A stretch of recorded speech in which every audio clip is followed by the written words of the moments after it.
السلام عليكم خياتي ومرحبا بكم في قناة أنس. نهار جديد واقتراحات جداد. اليوم راح نشارك معكم زوج اقتراحات تاع واحد الطبق اللي هو الصدر تاع الدجاج بالفخسي، هكا يجي ديغولي مع دي شوصون ساهلين، عجينة أكثر من رائعة. ندوزو ديريكت المقادير وطريقة التحضير. نفوتو في لي شوصون. نحتاجو لهنا 500 غرام تاع الفرينة، نحتاجو ملعقة كبيرة تاع خميرة الخبز، يعني تقدروا ديروا هذه تاع الحبوب هكا زريعه، سينو تقدروا ديروا خميره المعجونه. عندي 5 غرامات تاع خميره الحلوى، الخميره الكيميائيه. نحتاج نصف ملعقه تاع السكر. نخلطوا هذه المكونات الجافه هكذا مع بعض. نزيدو نحطو كوتي الملح على حسب الرغبه، تقريبا واحد نصف ملعقه تاع الملح. فوالا، يعني مكونات ديالها بساط ولكن يخرجوا يعني واحد لي شوصون اكثر من رائعين. لهنا عندي نص كاس تاع الزيت، كاس اللي يرفد 250 مليلتر، تقريبا واحد 4 مغارف كبار ولا 5 مغارف تاع الزيت. فوالا، لهنا عندي نصف ملعقه تاع المارغرين تكون طريه، يعني من احسن تكون بحرارة الغرفة باش ينفع تخدموها تجيكم يعني تذوب في يديكم بسهولة. نسيو نبسو هذيك الفرينة مليح، ندخلو هذيك المكونات كامل في الفرينة، يعني في اخر لحظة تقدروا توجدوا هذو لي شوصون ساهلين يتوجدوا يعني في وقفة، سورتو الا كانت لافاخس واجدة. لهنا كما راكم تشوفوا بعد ما بسبسنا الفرينة ديالنا مليح، دوكا نطموها. نحتاجو علبة ياورت ناتور ولا الزبادي الطبيعي،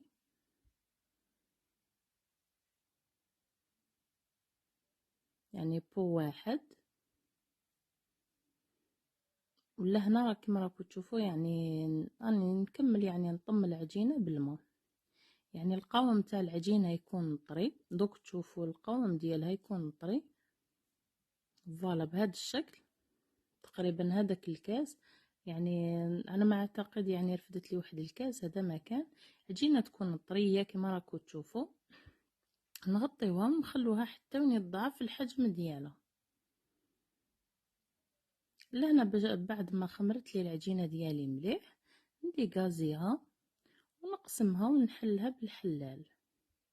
نعاون روحي بالفرينه باش ما تلصقناش يعني في طاوله العمل، وشغل شاك فوا تاكدي بلي ماهيش لاصقت لك في البلان دو طرافاي، باش تقدري يعني ان فوا تقطعيها بالقطاعات هذوك عاديين. تقدري تحكمي غطيوه ولا بول ولا عندك قطاعات بحال هادو، والحجم يعني اللي حبيتوه. انا الحجم هذا شغل هكا يجو صغار ويجو متيحفين، يعني تقطعي هكذايا وتحطي لافاخس. بالنسبه لافاخس انا كانت عندي يعني كنت درت سوب رميت فيها قطعه تاع صدر تاع الدجاج. نتوما تقدروا يعني ديروا بصيله مع صدر تاع الدجاج مليحه فلفل كحل هذا ما كان، وتفتوا هذاك الصدر تاع الدجاج. ومن جهه اخرى يعني قلت لكم انا صدر تاع الدجاج طيبته في سوب يعني بيضه عادي. وفتت هذاك الصدر تاع الدجاج بعد ما طاب، وزدت له يعني زوج حبات تاع الجزر كما راكم تشوفوا، يعني درتهم في مقله هكا دبلتهم شويه وزدت لهم خلطتهم مع هذا الخليط ديالي، يعني صدر تاع الدجاج مع الجزر مع كريمه الجبن.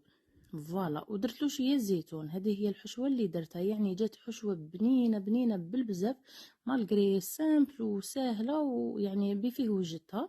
يعني خدمت كريمه الجبن سبق لي وشاركت معكم الطريقه ديالي في التجربه. كما قلت لكم يعني كريمه الجبن رانا جهزناها كيف كيف.